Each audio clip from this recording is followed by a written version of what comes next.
What's up, Packer fans? Happy Friday. Welcome in to an all-new episode of the Pack a Day podcast. I'm your host, Andy Herman. You can follow me on Twitter at Andy Herman NFL. It is Javon Bullard Deep Dive Day for those who celebrate. What better day than a Friday? What better day than first day of Packers rookie minicamp? In a way, I know the offseason obviously has all the excitement of coaching changes and free agency and the draft, but in a weird sort of roundabout way, this rookie minicamp is really sort of the start of the entire offseason program, at least from like an ability to cover it and talk about it standpoint. You get rookie mini camps this weekend. You get a couple weeks of a breather, and then all of a sudden it's mini camps and OTAs, and I talk about this all the time, but it's training camp, and then before you know it, I was just looking at this today.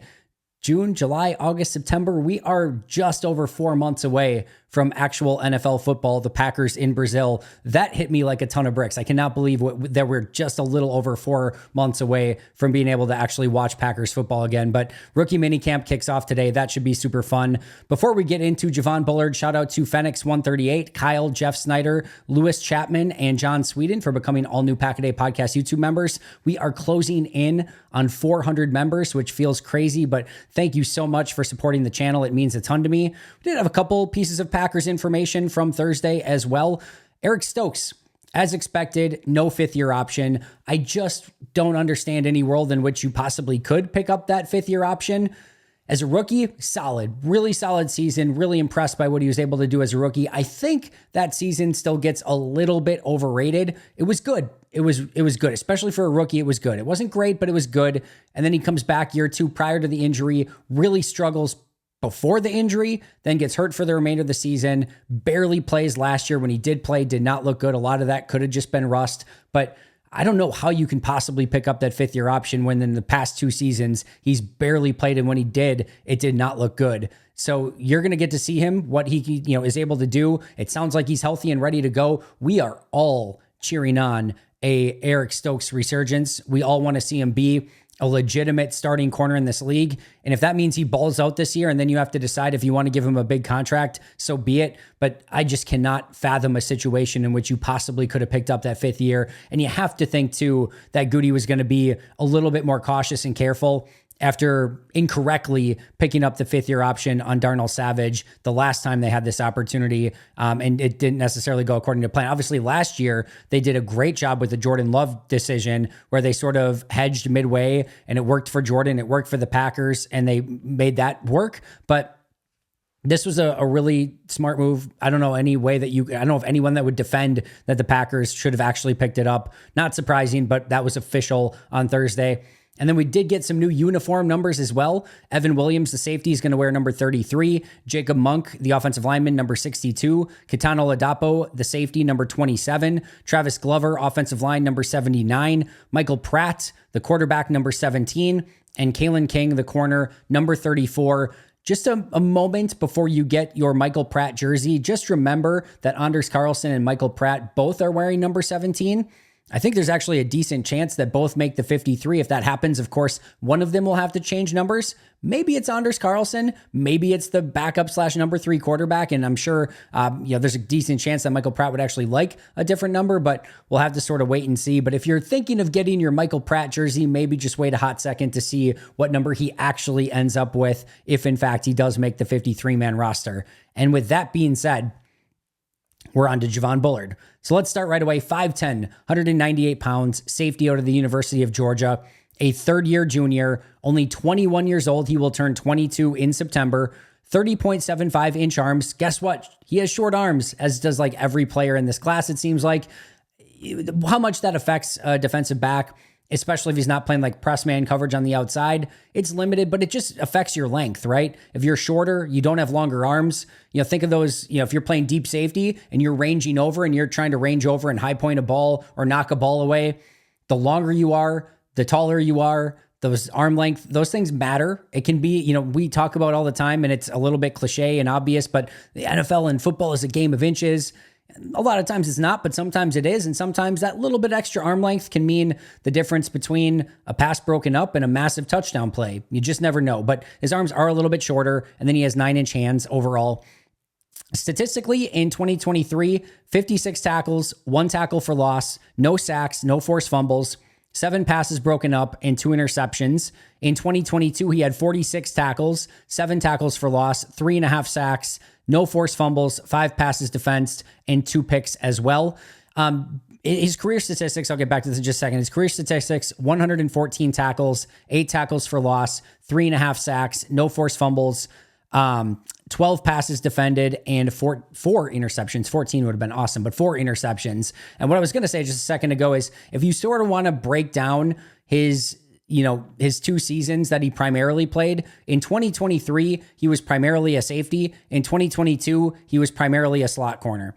It's not exactly that. There was some nuance in between the two, but primarily 2022 slot, primarily 2023 an actual safety. Played a lot in the box, played some deep, but that was sort of the breakdown. In 2023, when he was targeted in coverage, again, this was more as a safety, 14 of 26 quarterbacks went against him, 53.8% completion percentage, only 119 yards, which is a really low number.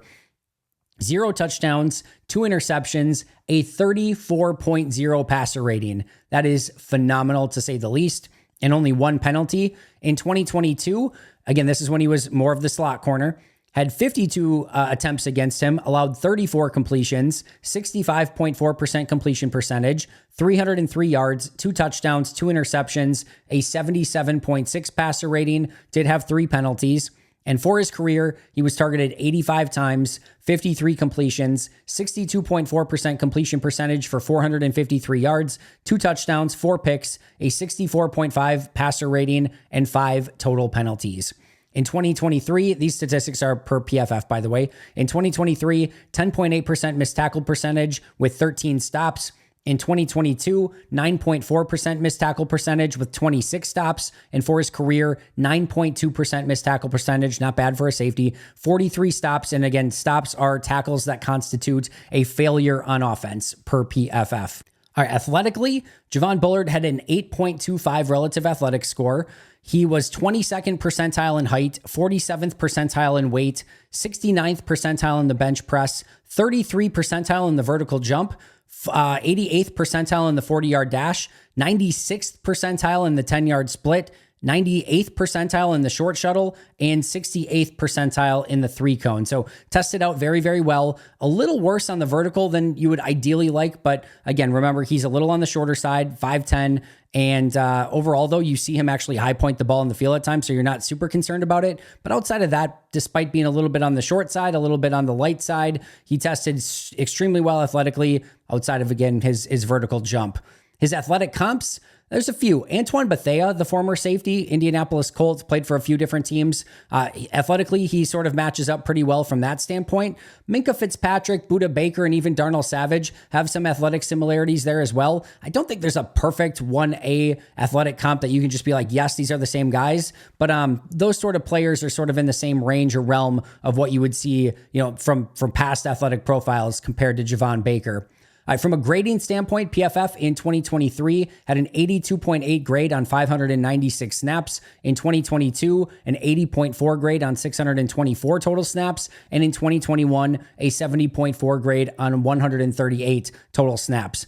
Per PFF, he played 169 snaps as a box safety in his career, 408 snaps as a free safety, and 726 snaps as a slot/nickel corner.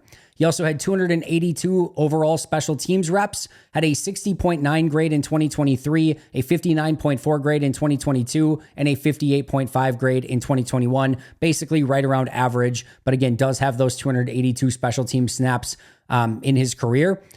What I want to go back to from the grade standpoint, say what you will about PFF's grades, whether you believe them, don't believe them, trust them, don't trust them, anything in between. It is always still good to see in 2021, 70.4, then 80.4 the next year, then 82.8 the following year. You still want to see that whatever you think of the grading scale, you still want to see it get better year over year, regardless of the grading scale that they're actually using.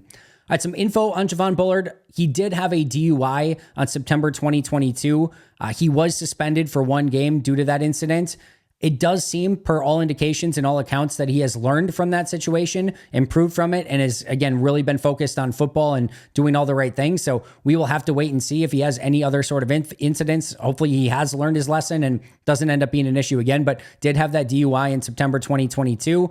And more recently, on a good news side of things, he was voted the top safety on the American team at the Senior Bowl. The top safety on the national team at the Senior Bowl was also a Green Bay Packer, and that is Evan Williams, the safety that they got in the 4th round. All right, let's get into some positives and negatives. The tape review was really, really fun on Javon Bullard, and excited to kind of go through all of this with you. From a positive standpoint, he is a fearless attacking safety. Just like we sort of talked about with Edgerrin Cooper, fearless attacking linebacker, they're not the same types of players. Like, you see the overall just ferocity with Edgerrin Cooper just a little bit more, but this is still a player that will attack outside screens, attack his alley in the run game, plays completely fearless, and is not afraid to take on anyone. And one of the things that was just a key takeaway for me is these defenders that they added, specifically in the 2nd round in Edgerrin Cooper and in Javon Bullard, are going to add a new dimension, a new physicality, and a new intensity to this defense. And I am so excited to watch both of those players that I think will bring that in Jeff Hafley's defense. And I think it will be noticeable very, very early on. He plays extremely fast downhill, and the 4.4 40 shows up on tape. And we'll talk about this and how the speed sort of translates. When he is playing with things in front of him, he is triggering and getting from point A to point B wherever he wants on the field and making big time plays. We'll talk a little bit later about how he's transitioning going backwards, but when he's keeping things in front of him and can trigger moving forwards, that's when you really see that 4.4 40 speed play.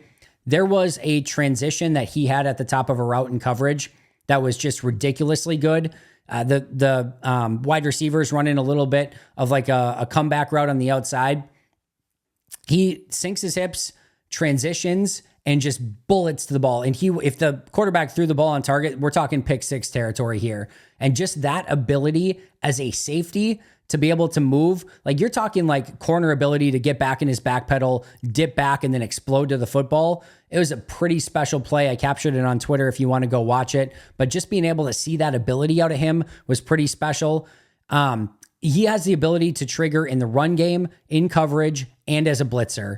And that's sort of what you want to see from a safety that's going to be being in this beautiful tandem, I believe, with Xavier McKinney and having the versatility to play some other positions. But he can get off the edge and blitz the quarterback and have that ability to use that 4.4 40 speed. I've seen him go from deep safety and get into the alley and come up aggressively and attack in the running game. I've seen him get out to outside screens and attack in the outside screens. I've seen him, like I said, attacking coverage. Whatever you need him to do, he displays that ability to trigger on the ball, use that 4.4 40, keep everything in front of him, and then go make a play on it. And that's really what the special trait is when you see that 4.4 40. It's not just the ability to run from point A to point B, but it's to get there in a hurry and then make a play on the ball and make things happen. And that's what's, again, one of the special traits of Javon Bullard. One-on-one with Ricky Pearsall. Ricky Pearsall, 49ers first-round pick, one of my absolute favorite players in this draft, and a player whose route running is spectacular. He had back-to-back plays against Ricky Pearsall, 3rd down and 4th down, and they're both in the red zone, and he's in the slot. And the first one, he's playing a little bit more off coverage, and Pearsall is going right at him, and he tries to give him the fake that he's going to go for a post, and then he goes back to the corner. And great route by Pearsall. Of course, he can attack in any direction. He's got great route running ability. And Bullard just hangs right with him, waits for him to break, goes with him on his break, flips his hips, turns around, gets his eye on the ball, and sticks with him every single second. The ball went the way. I can't remember if he actually batted it away. I think it maybe just went out the back of the end zone. But the coverage on one of the best wide receivers in college football, one of the best route runners in college football, was fantastic. So what do? On the very next play, 4th down, red zone, same thing. Now, Javon Bullard is up at the line of scrimmage, playing a little bit closer coverage, playing a little bit of press man with him. And what happens? Ricky Pearsall goes right at him, tries to get to that corner route again, and guess what? Javon Bullard shuts him down for the 2nd consecutive play. 2 different types of coverage, did not matter. One of the best route runners in college football, and he just stuck with them. And that play, the quarterback got pressured and he threw it up, and actually another Georgia defender ended up intercepting it. The result was irrelevant. The coverage was fantastic. And his ability to see route combinations and understand route combinations is another thing that when he was at slot corner, but it definitely helps him at safety as well, you could see he had a great understanding of that. And what that usually lends itself to, or lends me to believe, is that he does tape study and takes it seriously. Because you don't end up with Ricky Pearsall and him having a two-way go and like understanding what directions he could possibly go in if you don't have an understanding of route concepts, and if you don't have an understanding of maybe what he has a tendency to do. But he stuck with it. He was right there every step of the way, covered him perfectly, literally perfectly. And I have at least a hunch that he probably does quite a bit of tape study and takes it very seriously, because that's what shows up on tape, is that he understands those concepts and attacks them and trusts them when he's playing back, either in the slot or back at safety. Versatility. We'll talk about this a little bit as well, but we already mentioned, he's played in the box, he's played in the slot, he's played at post safety, he's played at two high safety. He's done everything. And he's done everything well in college. Like, you watch him as a post safety, you will see him get sideline to sideline. You will see him high point the ball and make plays. You will see him in the slot. We just talked about covering Ricky Pearsall. We will see him in the box, triggering and making plays in the backfield. We'll see him blitz off the edge as a corner. We'll see everything. And he did all of it well. So his ability to do all of those different things in college is going to help him in the NFL. And it's going to give Jeff Hafley a lot of different ways that they can utilize Bullard in whatever way that Jeff Hafley seems fit to utilize him. And I believe that there's one specific way that he could be potentially better than others, but we'll talk about that more in just a little bit. He has a very natural feel for the game. It seems to come easy to him. He has a great passion for the game, a great energy for the game, and he plays it the right way. And those are all things that you want to see out of your defensive back, of every player on the field, of course, but in your defensive backfield, those guys that are not afraid to come up and tackle. We've seen too many players in Green Bay that are timid coming up and playing the run, or just timid coming up and making a play, trying to make a hard hit or jarring a ball loose. This is not Javon Bullard. There's a beautiful play that I posted as well where he's coming from the deep safety, and it's a little slant. It's another one that he has a great understanding of the route, probably knows what the receiver's going to do. He triggers on it right away, and he lays the boom on the wide receiver and discharges, the ball loose. And it's just, that's the type of player that you're going to get with Javon Bullard, is somebody that's not afraid to lay the big hit. And it doesn't matter that he's 5'10", 190, whatever. He is going to hit you, and he's going to hit you hard, and you're going to feel it. And that ball is going to dislodge. And it doesn't matter if you're a big running back, small running back, wide receiver, tight end, you're going to feel him hit you.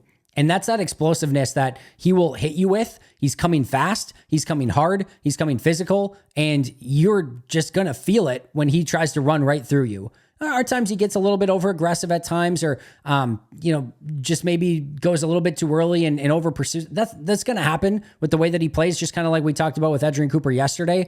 But these are the type of plays that you want to see from him, are these attacking style plays. That's how he plays naturally. And you're, like I said, the wide receivers and everyone on the field is going to be well aware of where Javon Bullard is, and he will let you have it if you give him the opportunity and are not aware of where he is on the field.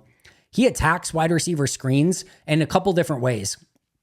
First is that there's that a little bit of that Jair mentality where you throwing wide receivers into the backfield and just kind of attacking it that way. But he will get through and make the plays on the actual receiver that's catching it himself. But he will also stack the tight ends or wide receivers that are trying to block and just allow no ability to get any movement. And he just kind of clogs everything up. And I've seen him even take on like a double team and sort of clog it up in the screen game. So whatever you need him to do, if he is on that slot corner and he's the one that's going to get blocked, he will still shut it down so that you don't have an angle to take, and he kind of forces you back inside. It's almost like setting the edge on the edge. He's forcing you back inside to where all those linebackers are going to help. What did we talk about yesterday with Adrian Cooper? His ability to get over on those wide receiver screens. If Javon Bullard is playing in the slot and you're going to try to block him and Bullard's going to force you back inside, and now you've got insane Adrian Cooper flying out to the sidelines, good luck. Good luck on your wide receiver screens. I wish you all of the luck in the world, because you are going to need it, because those guys are going to be attacking it. And then the other thing too is he'll attack it from safety and take a good angle to it. And even if he is lined up and he's supposed to be blocked, I've seen him split those blocks and go make the play in the backfield himself. Screw Roger and Cooper coming over. I'll just take care of it. So those are the sort of things that you see from him in the wide receiver screen game. And whatever his job is, whether it's to break that up and try to go make the play, or whether it's just to take on the block and make sure that screen can't go anywhere, he can do all of it. I think he takes very smart angles to the football. There's some consistency issues there from time to time, but overall, this is where the natural instincts and just ability to play the position. And he takes great angles from all over the field. I saw him take great angles from center high safety, great angles as a box safety, great angles as a slot corner. Just again, that natural innate feel for the game. He has a really good blitzing ability off the edge. If you do want to use him as that bigger slot corner, I say bigger, and usually what I mean with bigger is like a big three, usually meaning that you're using 3 safeties, 2 over the top and 1 in the slot, rather than 3 corners and 2 safeties. But if you do want to use him in that slot position, he can blitz off the edge, and he will get there in a hurry, and you will feel him very quickly. And if you don't recognize the blitz and it goes unblocked, you're just going to get sacked. And he gets there quickly, but under control, which is what's really impressive as well. Again, more than a couple big hits on tape that, again, make his presence known in a very strong way. He also knows when to floor it, and he knows when to stay patient. There are times where he will trigger and go a million miles per hour and get there and go make the play. And it's awesome. There are other times, whether it be in coverage or in run defense, where he knows he has to let the play develop a little bit more. Because if he goes quickly, he could over pursue or leave another lane open for a cutback or whatever it might be. And the offense could end up with a big explosive play because of it. So he has that ability to understand, all right, yes, I could go make a play right now, but if I miss, or if he cuts back on me and I don't get him, it's going to result in a big play. So I need to stay a little bit patient. There's a play in coverage that I posted where it's a 3rd down and the wide receiver is coming at him, and he could probably go make a move, but he could be susceptible to a double move in that situation. So instead, he just stays patient, lets the wide receiver finally make his move, crashes on it, goes and bats away the play, and it's a big 3rd down incompletion.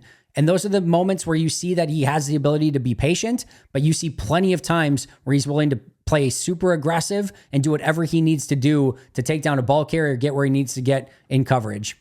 282 special team snaps, as we mentioned, so he does have that special teams versatility as well. He's very consistent in his run fits, and he hits the lane with intensity. This is not your, I don't know, we don't need to name names and throw anyone under the bus, but this is not your safety that's coming up, kind of pedestrian. If I get there, I get there. And, even if I do get there, you might make a move on me in the open field and I'm going to take it for a touchdown, maybe in a big divisional playoff game. This is not that. He's going to come, he's going to fill that lane, and you are going to know that he is there and he is going to get you to the ground. I am not saying Javon Bullard is perfect. I'm not saying that he can't make a mistake from time to time. There's a play against Jalen Wright, the running back from Tennessee, where he's sort of like the last line of defense, and Jalen Wright just bursts right by him.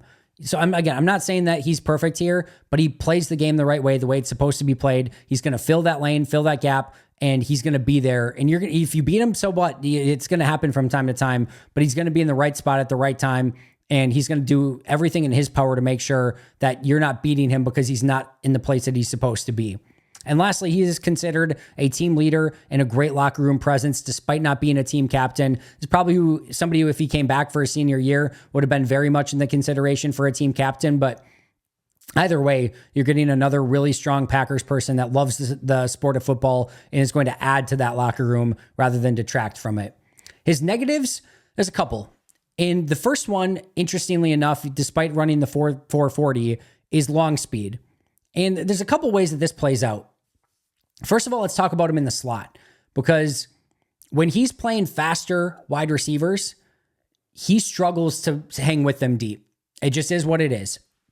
If you get really fast wide receivers lined up against Bullard in the slot, there's a play, who was it against? I forget. I want to say it was Pitt.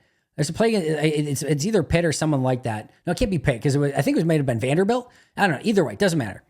He's in the slot and they get pressure on the quarterback right away, and he doesn't have a safety over the top of him. They bring somebody from depth, and he's in the slot one-on-one, and the quarterback has to get rid of the ball right away, and the receiver just gets the release off the line of scrimmage, and he just runs by Bullard, and it ends up being a huge completion. Despite getting pressure, the quarterback recognizes the one-on-one, the receiver beats him clean, and it's an easy completion down the field. You are going to have to sort of pick your matchups with how you utilize him, because speed will give him trouble. More importantly, I mentioned before that coming forward, that speed shows up in a major way. Going forward, it does. The 4-4-40 plays on every play when he's moving forward. He triggers, he sees it, he goes, he's instinctual, and that 4-4-40 shows up in a flash. When he's going the opposite way, and I mentioned this actually on the tape with Cooper DeJean as well, but when he's going the opposite way, and this is where that tight hipness comes in sometimes, because you got to turn around and then get up to speed quickly to catch up with somebody. That recovery speed, that long speed, that little hitch in his, in his hips, and his ability to recover on that and that long speed shows up in a negative way. So the testing was good, and you believe that he's going to be able to be somebody that's fast enough on the field.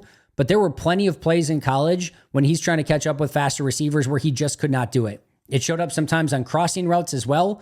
It showed up on that play with Jalen Wright where he was, Jalen Wright just got a small angle on him. And despite, Bullard should have had like the angle to cut him off, Wright just went right by him. So that long speed can be an issue. I don't know if you want to say like quicker than fast, but he's able to get to his spots on the field and trigger moving forward. But when he has to sort of, kind of turn and go, that's where you see that speed not be quite as good going back the opposite direction. And that's where he can ultimately get beat. He will also struggle against quicker wide receivers. And that's, again, where that little bit of twitch in his hips comes through. Needs to stay a little bit lower. You will see him, again, with receivers that have that two-way go, that they will give him a little bit of a juke and he will get kind of leaning one direction. He needs to have a little bit better balance in those situations, and they'll get him leaning and then they'll go in the opposite direction, and it's some easy completions. He also showed, again, against Ricky Pearsall that he could cover a really great, fast, shifty wide receiver in certain instances. But there are plays that show up that leave you wanting more as a pure man-to-man cover corner because of some of that long speed and just that shiftiness that does give him some trouble. His feet will get stuck in coverage. Actually, the play that I mentioned where he made a great job of staying patient on the third down and then going and batting away the ball, even on that play, his feet get stuck. They're just sort of stuck in mud. Now, he's being patient. That's great. And he's understanding, and then he's going to go, but you want to see him stay on his toes a little bit more so he can change direction or go wherever he needs to go, just in case that receiver gives him a double move or tries to go the opposite way. You don't want to think you know where it's going and then trigger one way when it could go the opposite direction. So keep those feet moving. Don't get them stuck in mud.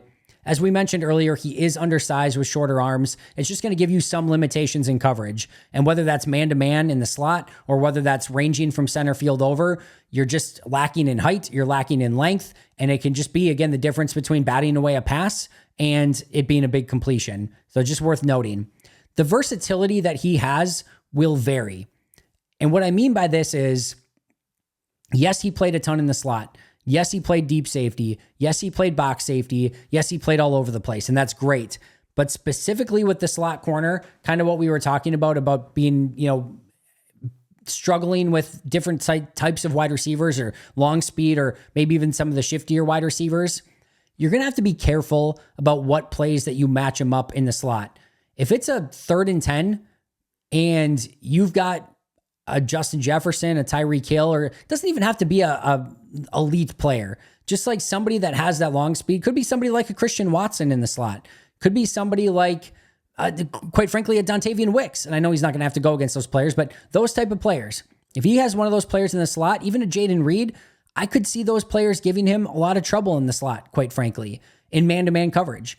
So you're going to have to be careful about who he gets matched up on.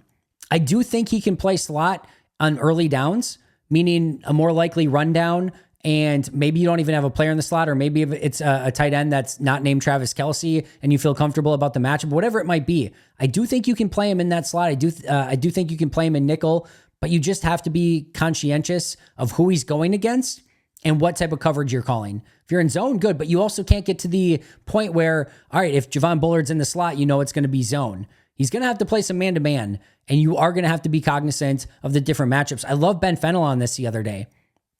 There are different slot types in the NFL. And we've talked about this forever, where I've said the job description for slot corner is the toughest in the NFL because you might have to take on a pulling tackle or guard or a George Kittle or a Kyle Juszczyk, and you might have to like go up against them one-on-one as they're trying to block you into oblivion. You might get matched up with Justin Jefferson, Tyreek Hill, Christian McCaffrey, Jahmyr Gibbs, who knows? Like Travis Kelce, George Kittle, all of them. You could get matched up with all different shapes, sizes, abilities, and all of them could have different two-way goes. They could run right past you. It is the toughest job description on defense, in my opinion. And with that, one size fits all is probably not smart at slot corner. Meaning, unless you have Charles Woodson in his prime or Jalen Ramsey in his prime, good luck. Good luck to who's ever in that spot. And Trent McDuffie can do a great job with it for KC as well. But there are times where, depending on what team you're going against, you might want a Javon Bullard in the slot to be a little bit more fast and physical. Despite his size, that's the way he plays.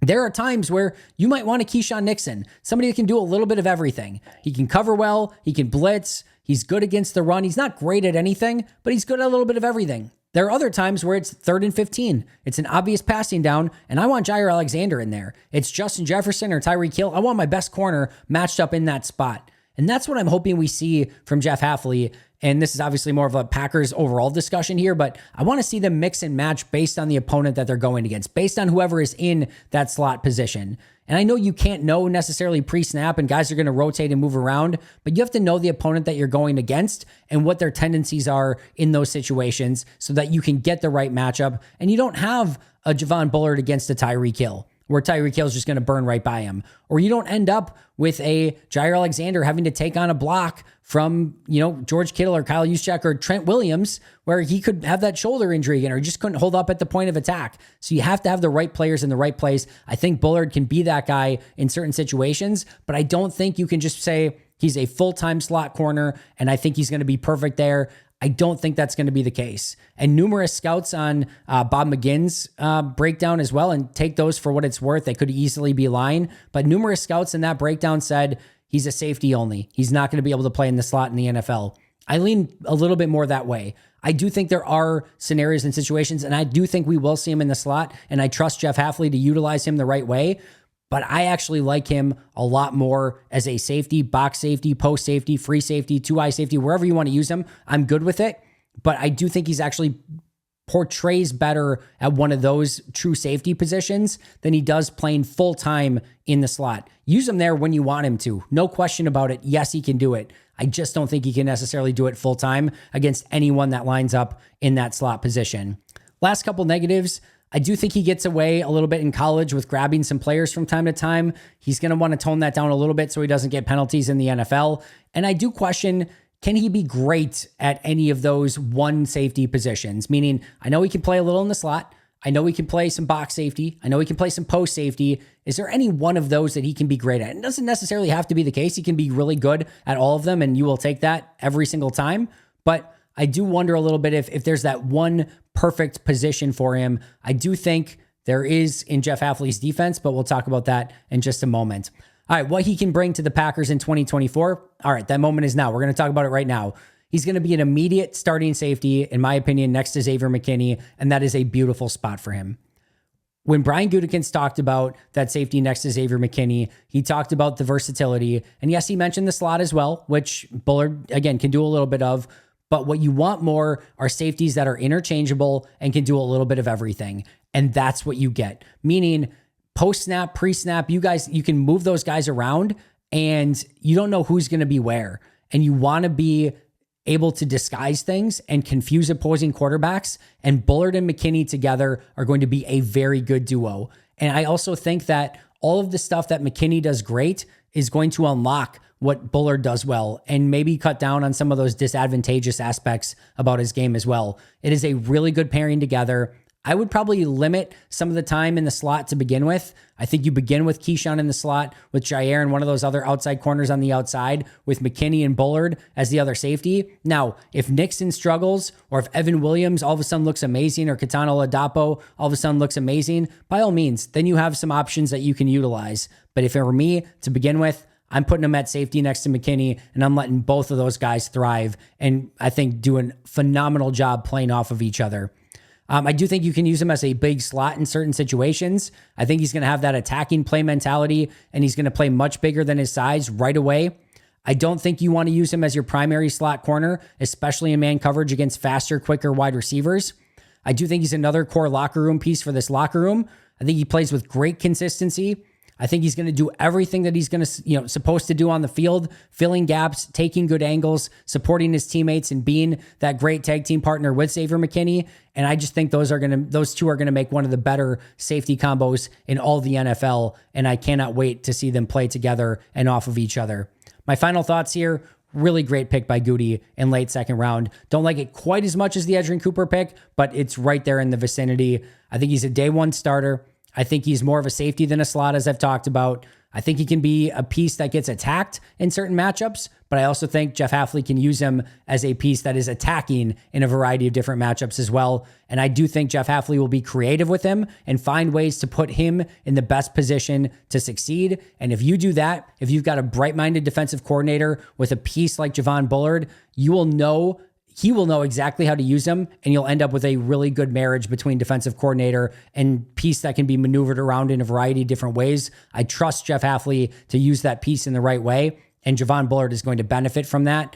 And the last thing I'll say here, Xavier McKinney, Javon Bullard, and Edgerrin Cooper, I'm just going to say it, have me excited about defensive football in Green Bay again.